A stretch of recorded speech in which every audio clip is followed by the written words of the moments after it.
ver. Ok, tá gravando. Vocês já estão vendo minha tela direitinho, né? Estão prontos? Ctrl L. Tá aparecendo o ponteiro do mouse para vocês também? Sim, sim. Tá sim, Ok. professor, tá tudo Tá ok. sim, professor. Tá, então, pessoal, muito obrigado pela presença de vocês nesse sábado. O que eu vou falar para vocês hoje é uma apresentação curta, mas importante, sobre como é o cotidiano de um químico computacional. E aí, como a gente comentou antes, se vocês tiverem dúvidas, se vocês quiserem perguntar alguma coisa, se tiverem uma curiosidade durante a apresentação, é só chamar e aí eu respondo a vocês em tempo real. Não precisa esperar até o final, não. Então, o cotidiano de um químico computacional, como é que a gente começa a fazer o nosso trabalho? Isso porque o químico computacional, ele não é um químico que trabalha no laboratório a maior parte das vezes. Quero dizer, a gente trabalha no laboratório, mas a gente trabalha no laboratório computacional, né, onde tem várias máquinas que você pode utilizar para fazer o seu trabalho. Mas você, às vezes, segue o mesmo caminho que eu segui. Eu não sou um químico computacional que vai para mexer em tubo de ensaio. Eu não mexo mais com produtos químicos tem alguns anos, tem pelo menos 6 anos que eu não boto a mão em um tubo de ensaio. E não sinto falta. Isso vai mais da característica de cada um. Alguns químicos gostam de fazer os dois, trabalhar no laboratório fazendo experimento e depois fazer a parte computacional, como o meu professor Glaucio Braga, ele faz de tudo, né? E o cara é um gênio, porque ele consegue fazer tudo muito bem.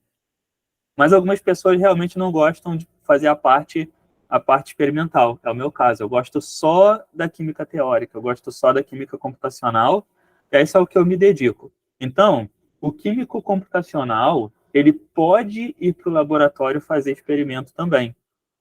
Ou ele pode decidir seguir pelo ramo completamente computacional, onde a única molécula que ele vai ver é que aparece na tela do computador. Tá?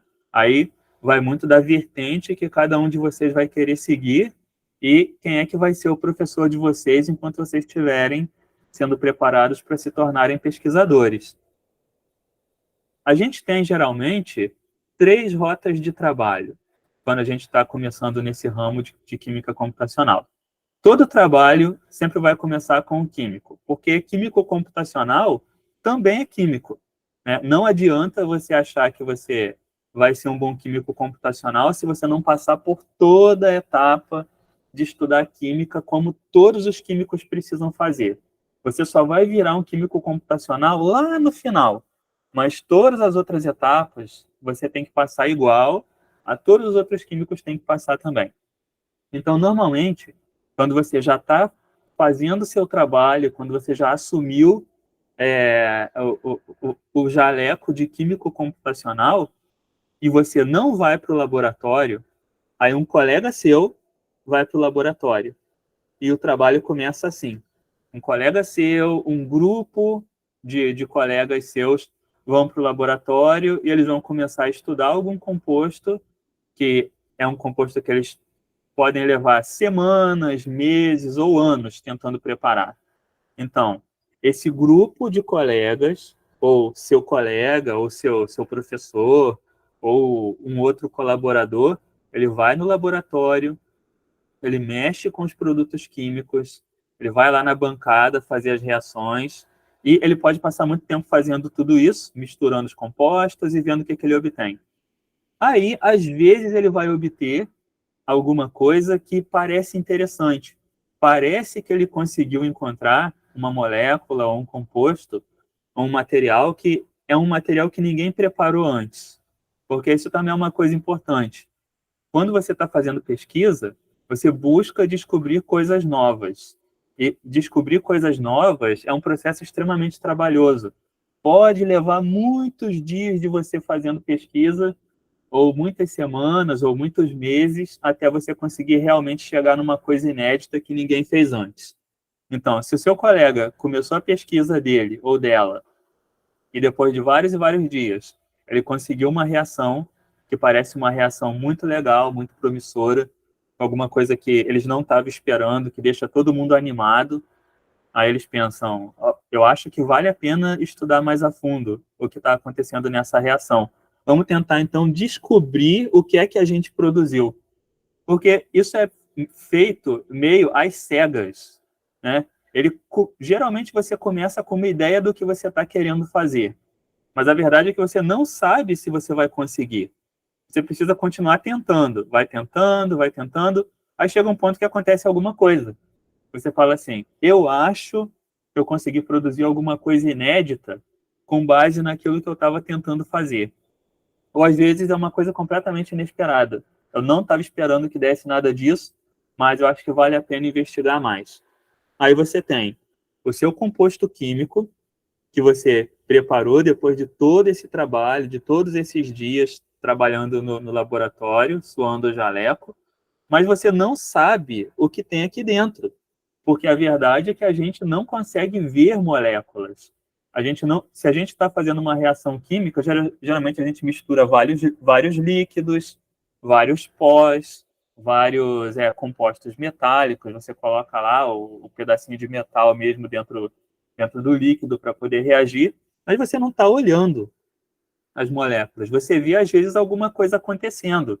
Às vezes o negócio fica borbulhando, às vezes sai fumaça, às vezes muda de cor, mas a verdade é que você não está vendo, porque não existe um microscópio que permite você ver as moléculas, não permite você ver como a reação química está acontecendo.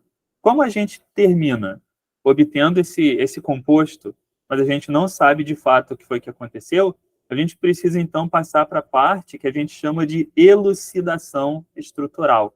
A gente precisa entender o que é que tem aqui dentro dessas reações químicas que finalizaram. Para isso, a gente olha o resultado, né? Aí eu coloquei aqui um exemplo para vocês verem. A gente pode ter coisas que são fáceis de você observar, tipo, alguém foi lá, preparou uns compostos contendo alguns elementos químicos, tipo európio, térbio, disprósio, samário, até a tabela periódica inteira para você brincar.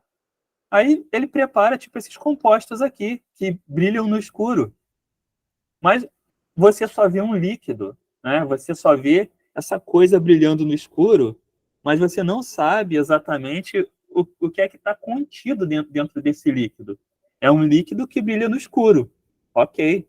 Você agora precisa tentar descobrir o que é que está dentro desse líquido que está gerando esse composto que está brilhando no escuro. Então, a próxima etapa é, você pega esses líquidos aqui, você seca os líquidos para que você consiga pegar um pedacinho desse material que está disperso aqui dentro do líquido. Você precisa pegar pelo menos um pedacinho sólido dele agora. Por isso você passa pelo processo que a gente chama de cristalização. É como se você tentasse transformar ele de líquido, como está aqui, você tenta transformar ele em alguma coisa tipo um sal de cozinha. Você vai ressecar todo esse líquido e vai catar só um pedacinho do sólido que vai sobrar aqui para você levar para a próxima etapa, então, né? A próxima etapa é que a gente chama de difração de raio-x. E o nome é um pouquinho complexo, e o procedimento é um pouco complexo também, mas o princípio é muito simples. A única coisa que a gente faz é, agora que a gente secou aquela amostra, a gente pegou a amostra que estava no líquido, nós evaporamos o líquido, aí nós pegamos um pedacinho dela sólido, a gente pega esse pedacinho sólido e leva para outro colega. Esse colega é o que trabalha fazendo a difração de raio-x. Isso é interessante eu falar para vocês também, porque nunca é o mesmo químico fazendo tudo. Não, isso é uma cadeia de várias pessoas trabalhando juntas, né? Tem aqui a pessoa que preparou a reação, aí essa é a pessoa que vem aqui também, que faz a reação e que vê, opa, deu alguma coisa interessante. Depois ela pega essa coisa interessante, resseca e leva para um colega que é o capaz de trabalhar com raio-x. Aí esse colega que trabalha com raio-x, ele vai pegar o material, vai colocar dentro do aparelho dele, que é como se fosse um aparelho de raio-x do posto de saúde mesmo. Você pega esse pedacinho da sua amostra, esse fragmento, esse cristalzinho, e coloca ele bem aqui, para tirar uma radiografia. Aí o raio-x vai ser disparado, ele vai atingir a sua amostra e vai fazer igual faz com você quando você vai tirar uma radiografia do braço, para ver se você está com um braço quebrado, uma perna quebrada, um dedo quebrado. Né? A radiografia mostra para você a parte sólida do seu corpo como um vulto branco na radiografia, né? No filme fotográfico, na chapa fotográfica. Você vai no médico e você vê seu esqueleto colocado atrás na radiografia. Se você faz isso com átomo não, se você faz isso com o seu composto inédito, isso também funciona assim. Você vê vários pontinhos na radiografia. E cada pontinho desses aqui equivale a um átomo que está espalhado dentro do material. Se você vê qual é o tamanho de cada pontinho, porque vai ter um pontinho pequeno, vai ter um pontinho bem maior, vai ter pontinhos médios. Aí você consegue mais ou menos dizer, olha, esse pontinho pequeno aqui, ele é um hidrogênio. Esse pontinho grande, ele é um carbono. Esse pontinho maior, ele é um oxigênio. Então é muito parecido mesmo com você fazer um raio-x do seu braço, da sua perna, do seu rosto, do seu tórax. Né? Você consegue ver o formato dos ossinhos lá. E quando a gente está fazendo isso para um material que você acabou de sintetizar, o que você vê são bolinhas. E cada bolinha tem seu próprio tamanho. E cada tamanho representa um átomo diferente. Vocês estão entendendo? Tem alguma pergunta até aqui? Não, não. Não? Tá sendo compreensível até esse ponto? Ou tá ficando complexo demais? Tudo tranquilo. Ok. E aí, esses pontinhos que tem na radiografia, cada um deles representa onde tem um átomo dentro desse material que você acabou de gerar. Esses pontinhos que tem aqui, eles podem ser lidos por um computador. Então, em vez de você ter que fazer igual o médico faz, de vir aqui olhar a distribuição de pontinhos no olho mesmo, né, visualmente você ter que ficar contando quantos tem, qual o tamanho de cada um, o computador vai gerar para você um arquivo que já faz essa discriminação. Eu até separei um arquivo para vocês verem como é. Vocês estão conseguindo enxergar? Meu Sim, bloco sim. de notas? Mas o computador faria a contagem? O computador faz a contagem de tudo. Deixa eu ver se eu consigo aumentar a fonte aqui. Zoom in, Ctrl Plus.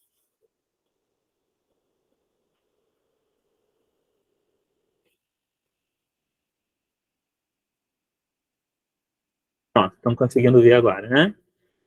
Então, o próprio computador, ele já vai dar aqui se tem carbono, quantos carbonos, quantos hidrogênios, quantos nitrogênios, quantos oxigênios, quantos cobaltos, qualquer átomo que você tiver. O próprio computador já tenta calcular qual é a massa, o peso desse composto, e o resto é bem complicado. Nenhum ser humano consegue ler isso aqui. Não é feito para um ser humano ler. Vocês não precisam se preocupar com isso. Ninguém lê essa coisa. O computador gera para que ele mesmo consiga ler. Por que é importante você ter acesso a esse arquivo? E o arquivo é enorme, como vocês estão vendo. Estou rolando para baixo e o arquivo não tem fim. Porque ele precisa levar em conta todos os pontinhos que aparecem naquela radiografia. E aí eu falei para vocês não precisam ler isso. Como seres humanos, não é o seu trabalho de ler esse tipo de coisa, porque você tem programas como esse daqui, que conseguem ler esse arquivo. Aí todos aqueles pontinhos, tudo aquilo, o computador gera para você aqui.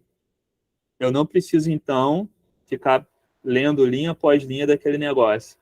Esse daqui é exatamente aquele arquivo que eu estava mostrando para vocês, só que muito mais fácil, porque eu consigo ver agora as bolinhas, os átomos, né? Eu posso dar zoom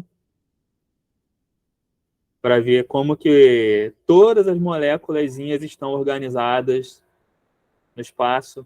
eu posso dar zoom, eu posso virar para lá e para cá.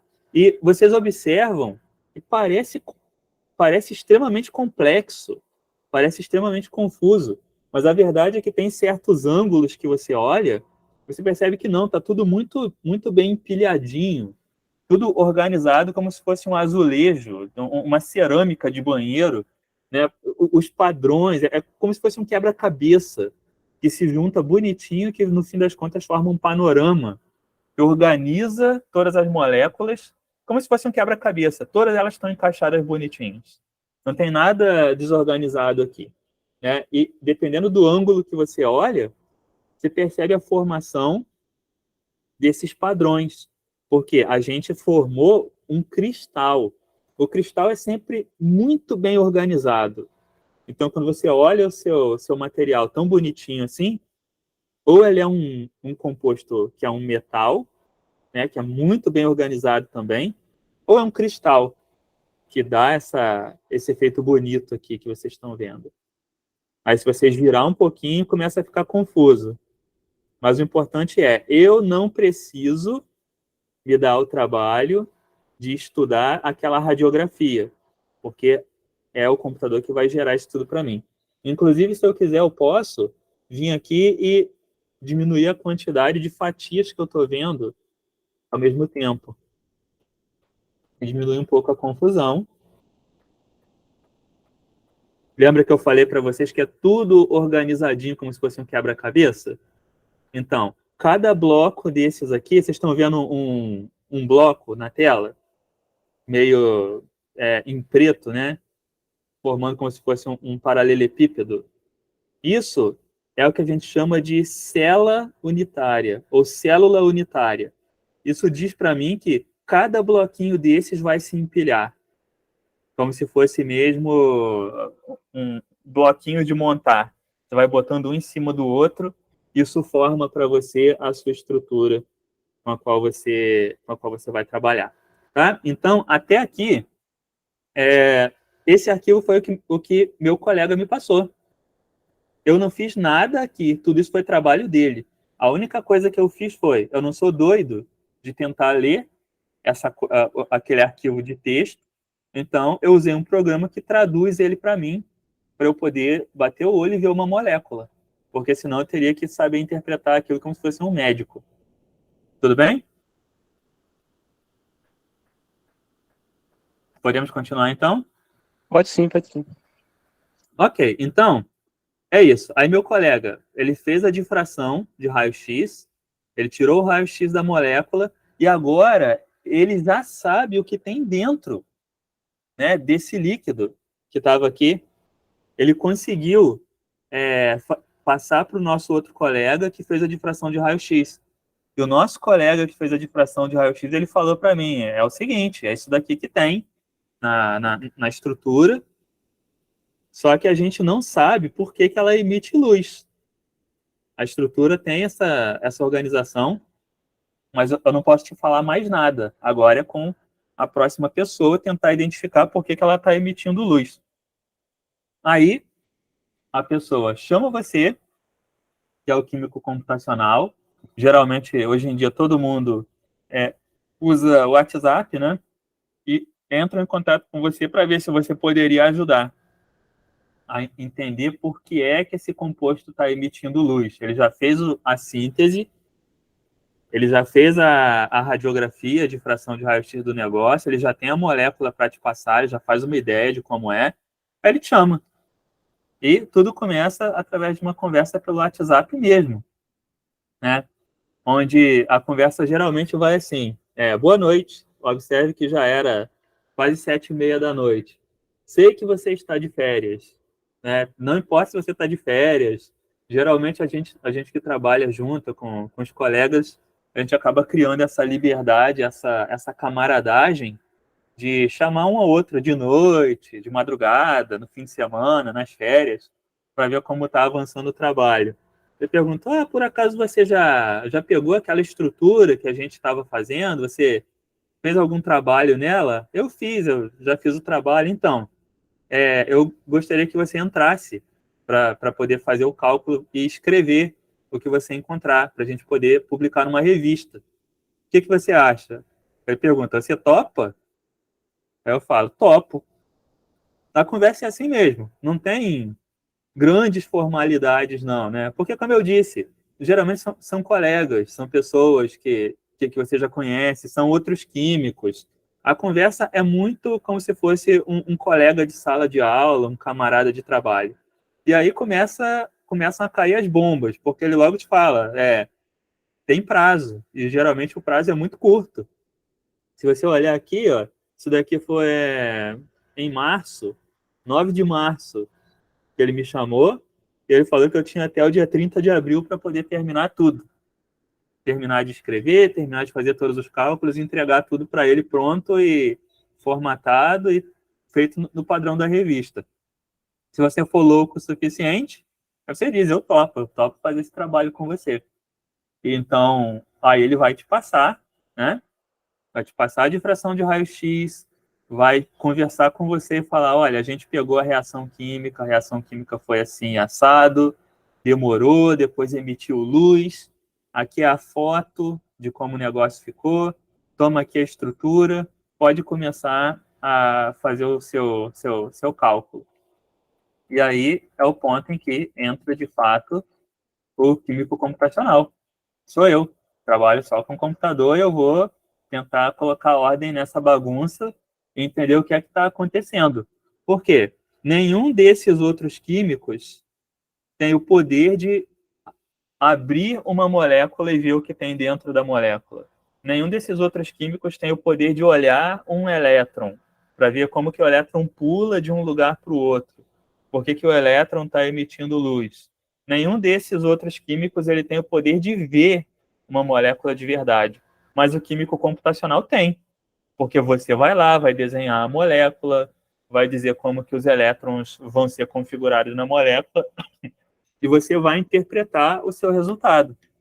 Então, aí chega a outra parte, né? Que agora que eu sei como que é a molécula, é a mesma molécula que eu mostrei para vocês aqui antes, mas isso é um pouco confuso, porque tem muitas moléculas ao mesmo tempo aparecendo aqui.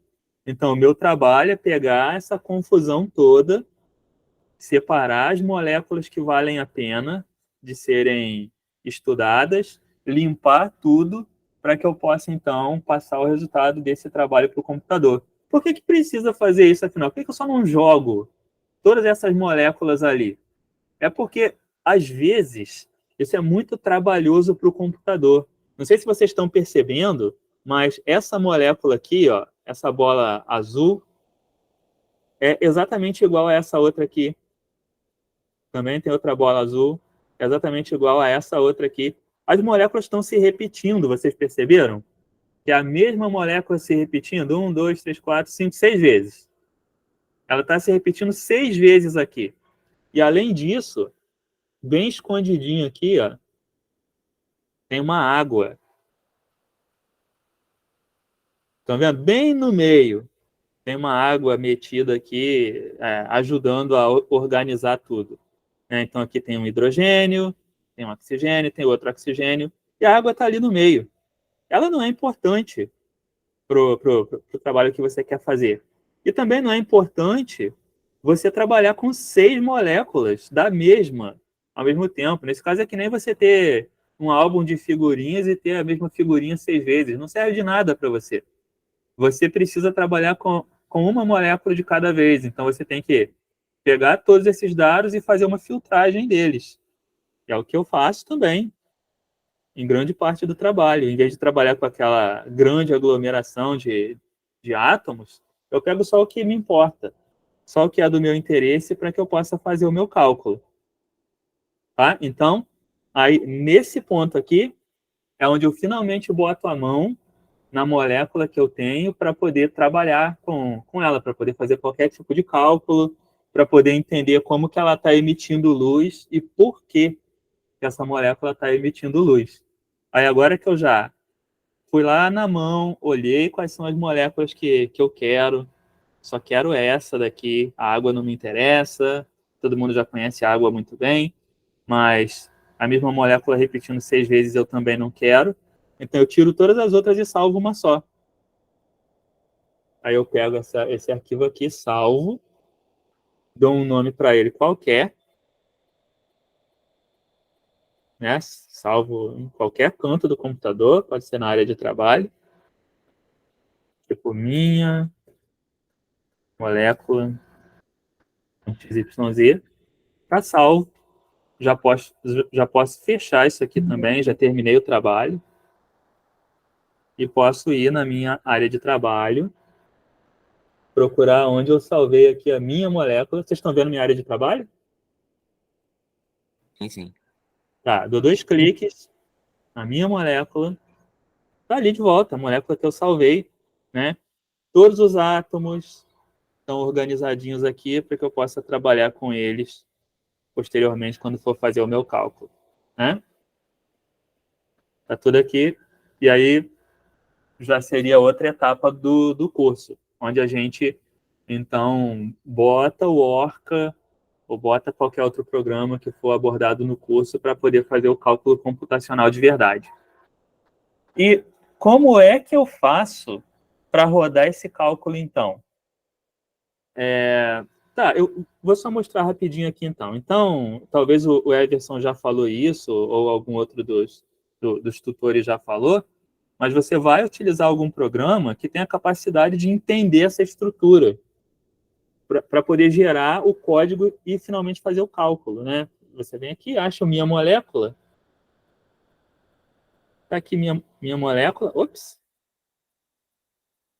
é a mesma molécula que tinha antes, mas para poder colocar ela para fazer cálculo no computador, eu vou usar o Orca, né? Então vem aqui no Orca e utilizo um programa para poder gerar o arquivo de input para mim, para eu ter o mínimo de trabalho possível.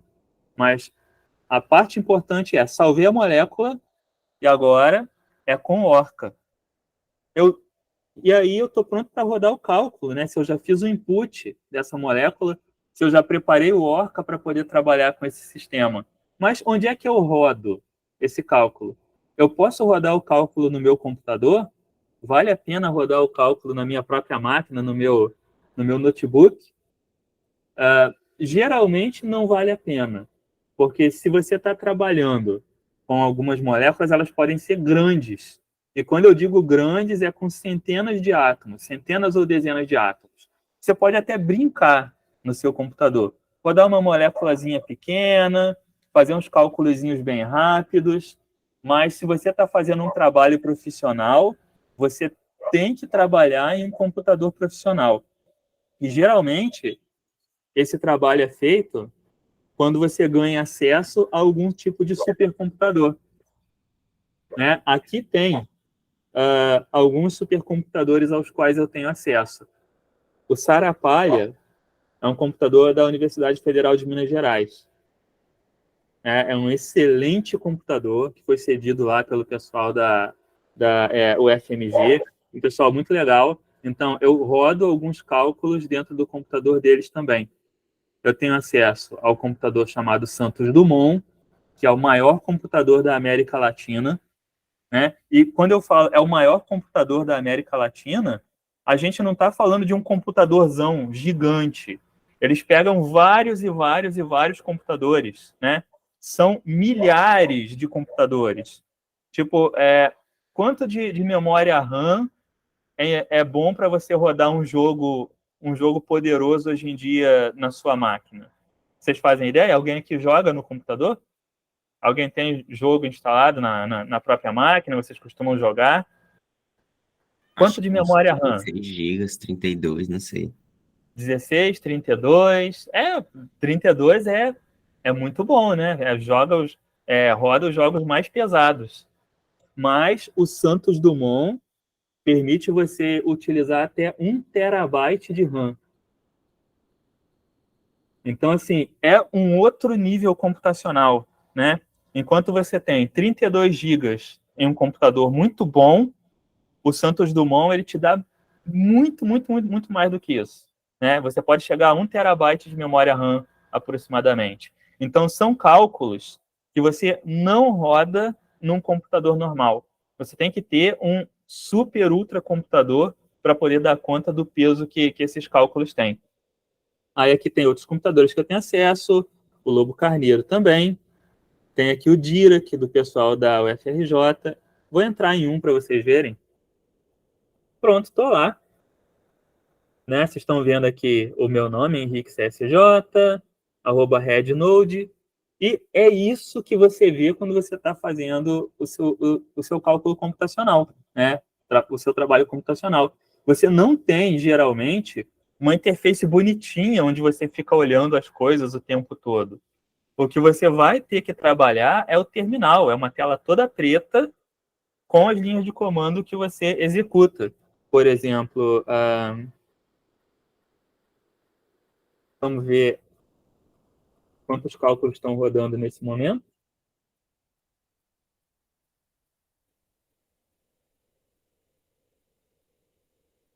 SQ. Tudo isso de cálculo está rodando. Cada linha dessas é uma pessoa que está fazendo um cálculo. Se você olhar aqui, ó, é o nome da pessoa. Né? E aqui você vê se o cálculo está rodando, o seu cálculo está esperando, pendente, ou se o cálculo morreu, também tem uma mensagem específica. Mas aqui você vê também há quanto tempo esse cálculo está rodando. 2 dias, 23 horas, 52 minutos e 15 centésimos de segundo. Né? Você deixa seu cálculo rodando lá por vários e vários e vários dias. E aí, como vocês estão vendo, né? Várias pessoas utilizam o mesmo computador, porque um computador desse custa milhares de reais. E alguns deles, quando são tão grandes, igual o Santos Dumont, que eles custam milhões de reais para que eles possam continuar sendo utilizados. Então, depois que você preparou toda a sua estrutura, aí você não roda no computador que você tem na sua casa, mas você vai utilizar um dos computadores que são supercomputadores onde você pode rodar esse tipo de trabalho. Tá? Alguma pergunta até aqui? Não. Ok, vamos continuar então. E aí a gente termina essa etapa do trabalho. Quanto tempo um cálculo pode demorar? Bom, o cálculo pode demorar algumas horas, pode demorar alguns dias. Vocês viram ali o cálculo que estava rodando há quase 3 dias. E você tem cálculos que podem rodar durante um mês. Geralmente, esses computadores deixam você rodar um cálculo por até 30 dias. Depois de 30 dias, eles vão lá e te cortam. Eles falam, está demorando demais. Você tem que liberar o computador para outra pessoa poder usar também. E geralmente você pode fazer 4 cálculos. 4 cálculos ao mesmo tempo. Então, 4 cálculos, enche a máquina, e aí depois você vai fazer outra coisa e deixa o cálculo rodando lá e volta periodicamente para ver como está indo. Se o cálculo morreu, se o cálculo está avançando, se ele já terminou. E se ele terminou, aí você está pronto para escrever sobre o que você obteve. Tá? Então, essa é a primeira rota de trabalho. A segunda rota de trabalho é muito parecida. Né?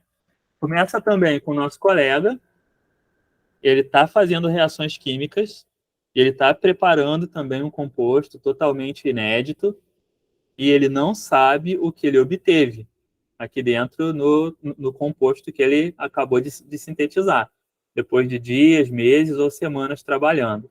Mas, algumas vezes, ele não tem acesso a uma coisa tão poderosa igual a difração de raio-x. Porque a difração de raio-x, ela só funciona se o seu composto for organizado bonitinho, igual um cristal, ou igual um quebra-cabeças. Mas, às vezes, não é assim que a natureza se comporta. Às vezes, fica uma coisa meio bagunçada. Isso acontece muito na química orgânica. Eu sou de química inorgânica, então eu costumo trabalhar muito nessa rota aqui, onde eu tenho cristal para poder avaliar as coisas. Mas nem sempre eu consigo fazer isso. E aí, quando não dá para fazer isso, quando meu colega não tem o cristal, o que ele faz é utilizar técnicas de análise. Né? Ele vai ter que utilizar alguns métodos de exame, de novo, como se fossem exames médicos, nesse material líquido aqui, para tentar identificar o que é que ele obteve, para tentar chutar qual é a molécula que ele tem para trabalhar.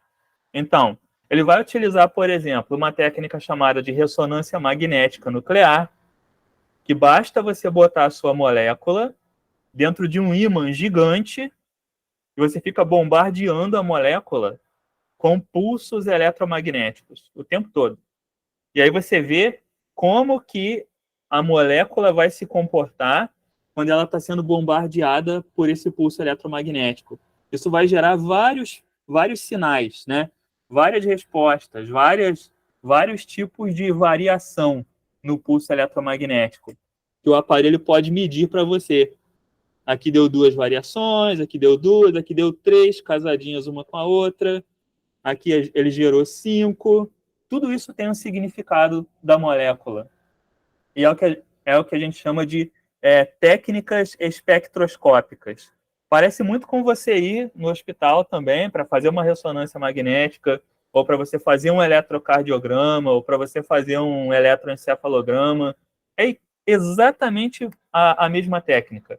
Só que em vez de você ver o coração da pessoa, você vê aquele negócio em um papel, né? Você vê as linhas que são colocadas no papel e o médico sabe o que aquilo significa. Aí o químico, ele também sabe o que significa cada uma dessas linhas aqui do seu espectro de ressonância. Cada uma coisa dessas representa um átomo e como o átomo está na molécula. Aí você pode utilizar uma outra técnica junto também, chamada de espectro de infravermelho, que aí você pega a molécula, faz um comprimido com ela, como se fosse um comprimido mesmo que a gente toma de remédio, você aperta bem ele até fazer o material ficar um sólido, e aí esse comprimido você vai colocar dentro da máquina e você vai começar a emitir luz em cima desse comprimido.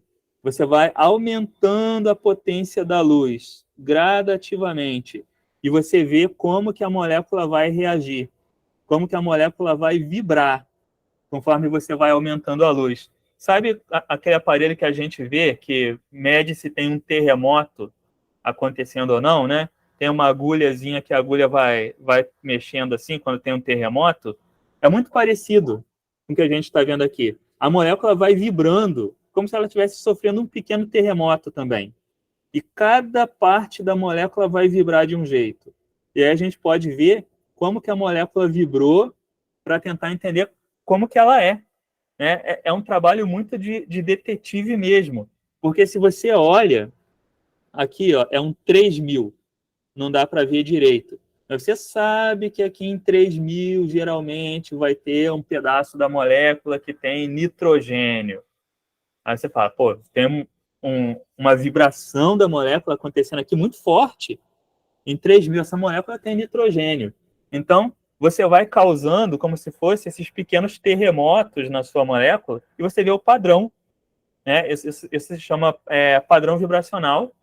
Né? Eu estou chamando de terremoto para ficar mais didático para vocês.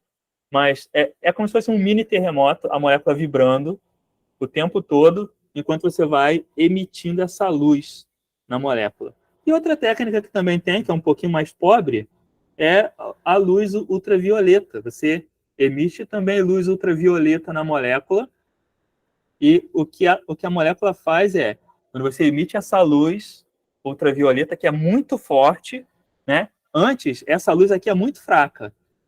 É uma luz tão fraca que nem machuca a sua pele. A gente tem exposição à radiação no infravermelho o tempo todo. Mas essa luz aqui é muito forte. É a luz ultravioleta, aquela que pode causar câncer se você ficar muito tempo tomando sol. Acontece que a molécula ela absorve essa luz ultravioleta também.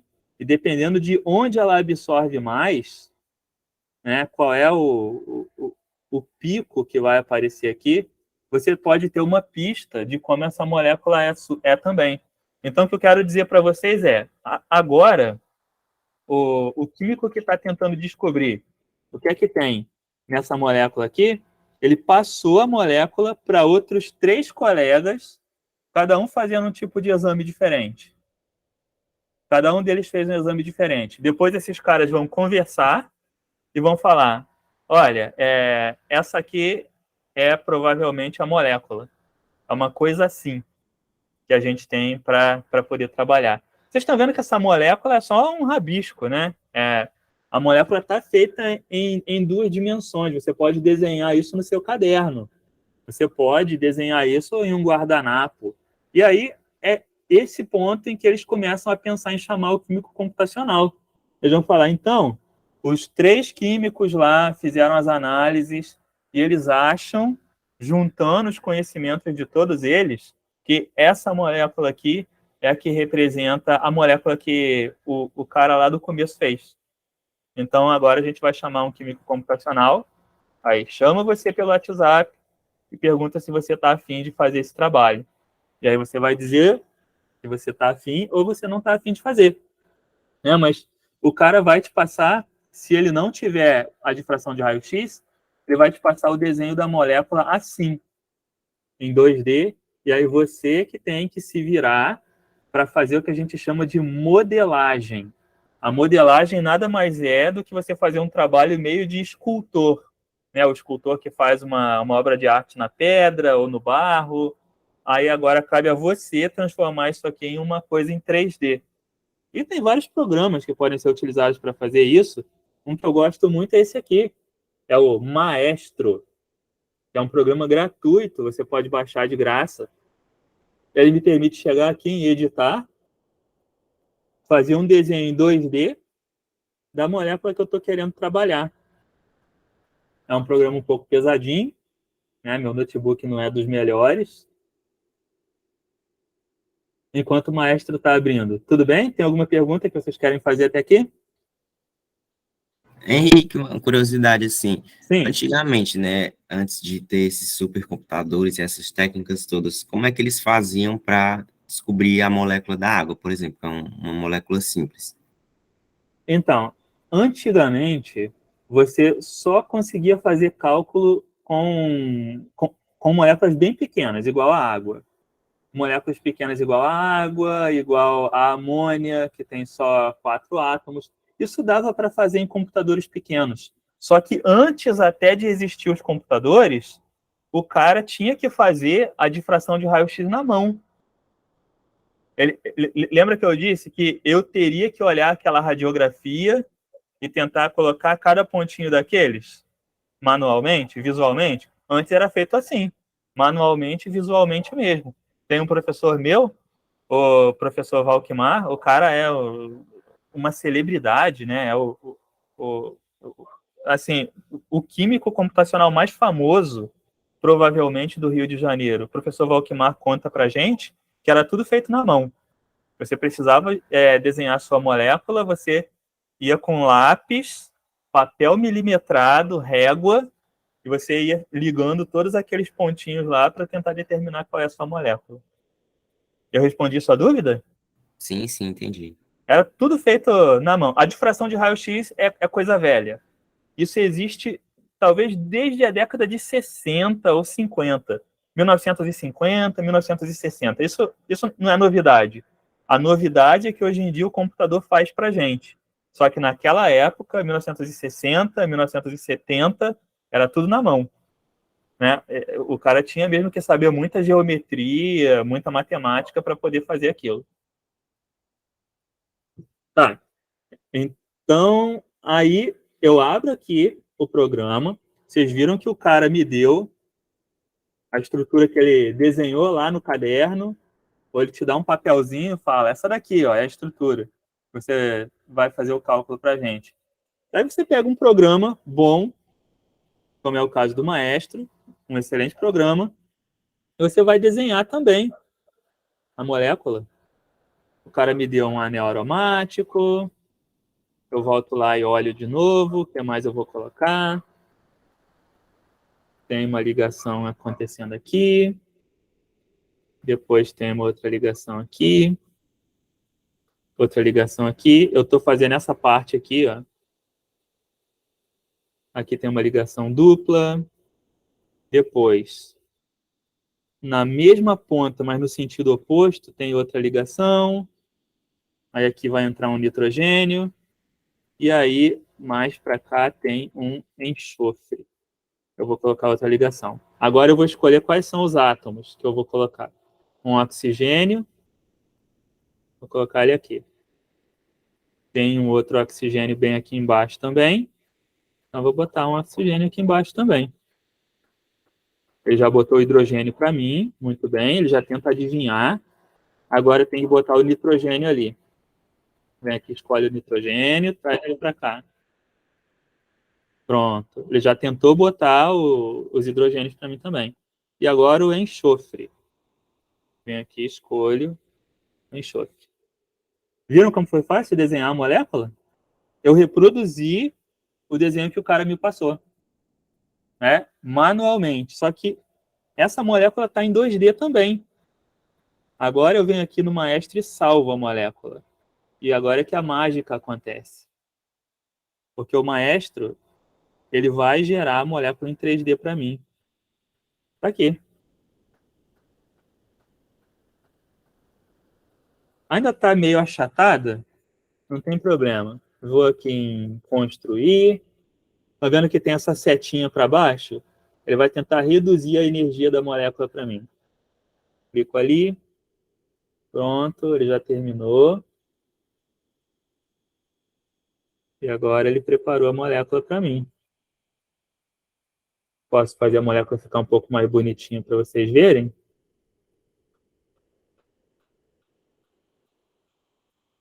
Agora essa molécula está pronta para você salvar e ir lá fazer seu cálculo.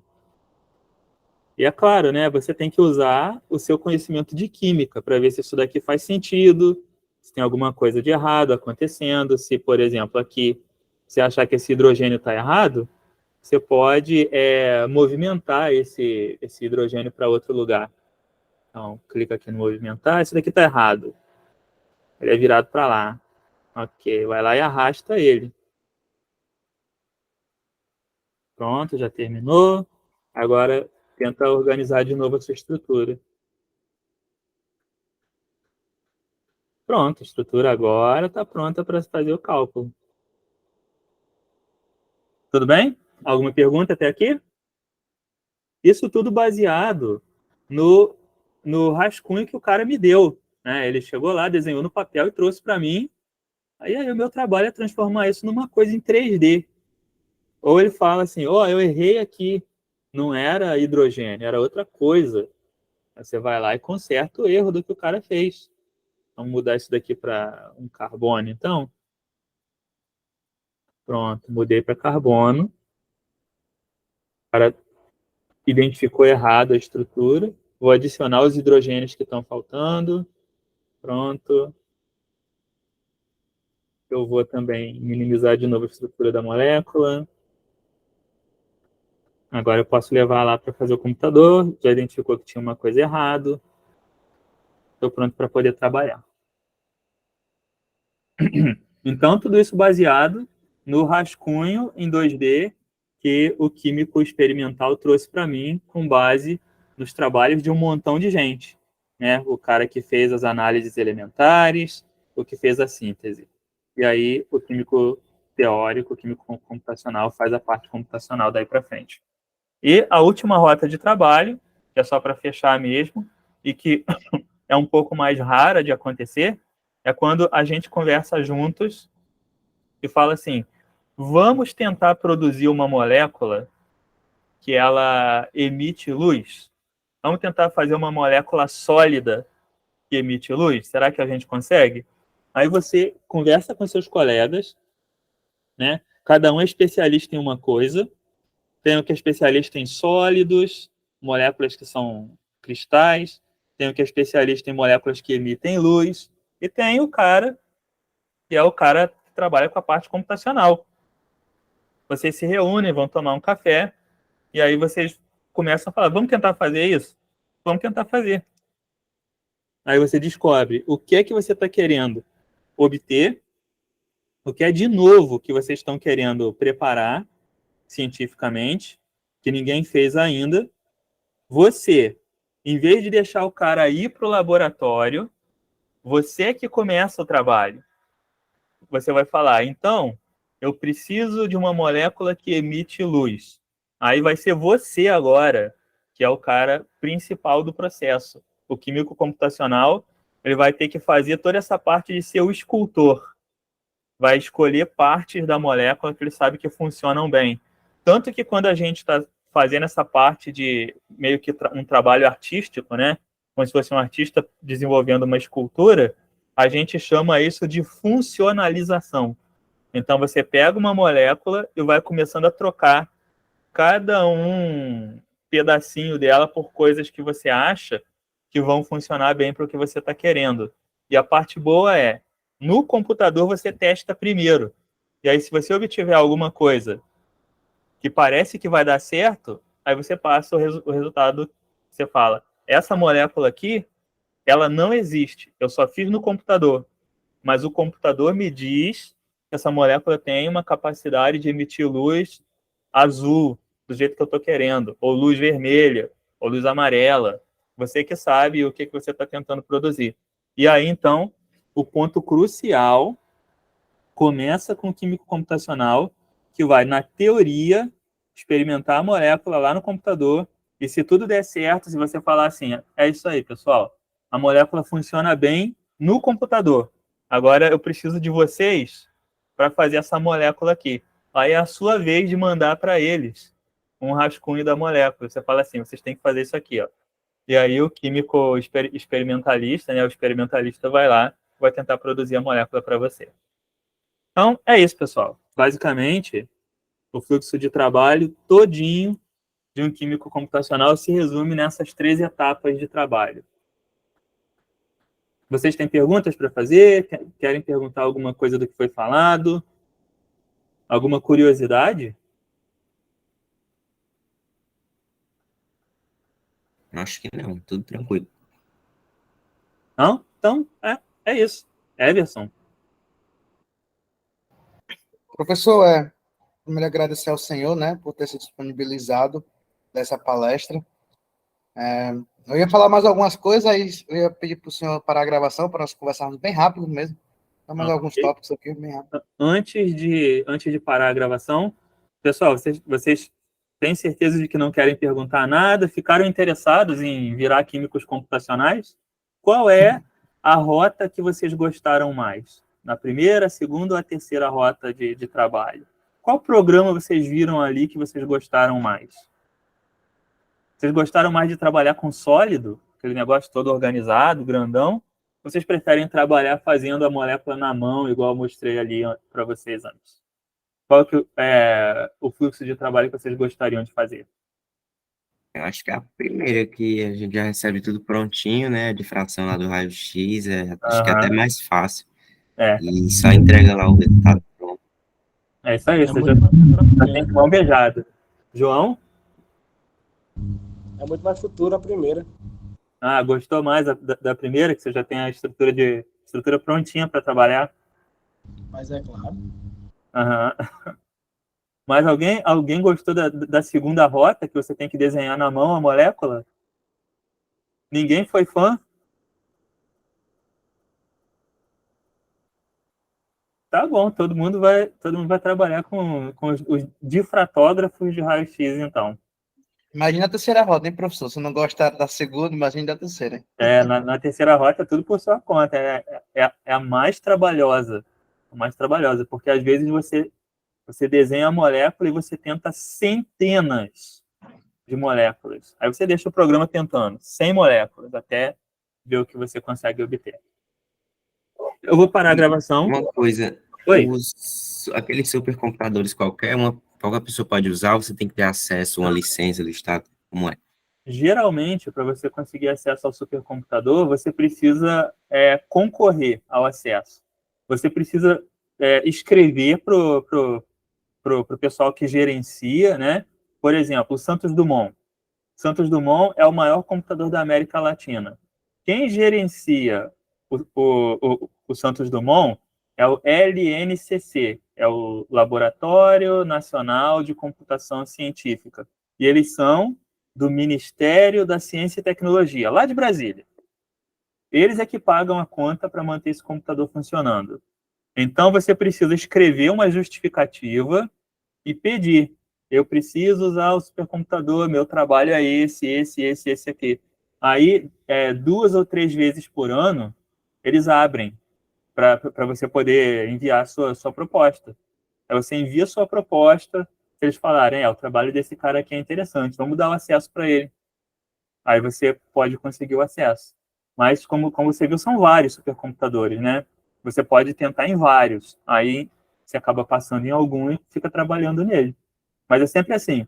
Sempre você fala o que você está querendo trabalhar, eles vão avaliar e te dizer, ok, é uma boa ideia, pode vir trabalhar aqui, pode rodar seus cálculos com a gente. Aí eles te dão também um prazo. É 1 ano, geralmente. Você pode usar durante 1 ano. Dentro de 1 ano, aí eles falam assim, beleza, deu 1 ano, mostra pra gente tudo que você fez. Se você trabalhou bastante, se você fez bastante coisa, eles deixam você renovar. Agora, se você não fez nada, eles falam, então tchau, você não fez nada, a gente não vai renovar você. Entendi. Uhum. E só mais uma coisa também, né, professor, acrescentar, que também os próprios grupos têm os seus computadores, né? A UF tem os próprios computadores, que aí, no caso, não precisa ter acesso. Mas, geralmente, as universidades têm computadores que são um pouquinho mais modestos. Né? São computadores que são construídos com verba da universidade, não são computadores que geralmente custam R$1 milhão. São computadores que são super poderosos também. Tanto que todo o meu trabalho de doutorado eu fiz na UF, utilizando os computadores da UF, computadores super potentes também, e eles me atendiam muito bem. Então, seu grupo de pesquisa computacional provavelmente vai ter uma máquina para você trabalhar, embora você não deva esperar que vai ser uma máquina super ultra poderosa. As super ultra poderosas é desse jeito. Você faz lá o pedido e eles vão avaliar se você pode ou não. Certo? Era até isso que eu só queria comentar, porque Foi o senhor comentou, né, que você tem até um prazo para rodar, porque eu lembro que tem alguns cálculos que nós fazemos lá no nosso grupo, que demora meses mesmo, assim, 3, 4 meses, né? Sim. Então tem toda essa dinâmica. Foi um ótimo comentário. A sua universidade provavelmente vai ter poder computacional para você, tá? Então, para que você inicie os trabalhos, geralmente seu grupo vai te dar as ferramentas para você usar.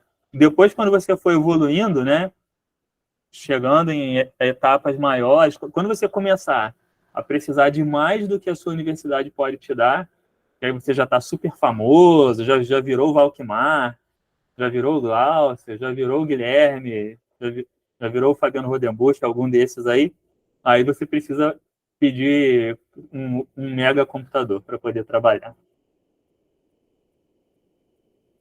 Mais alguma pergunta, pessoal? Não? Ok, vou parar a gravação então.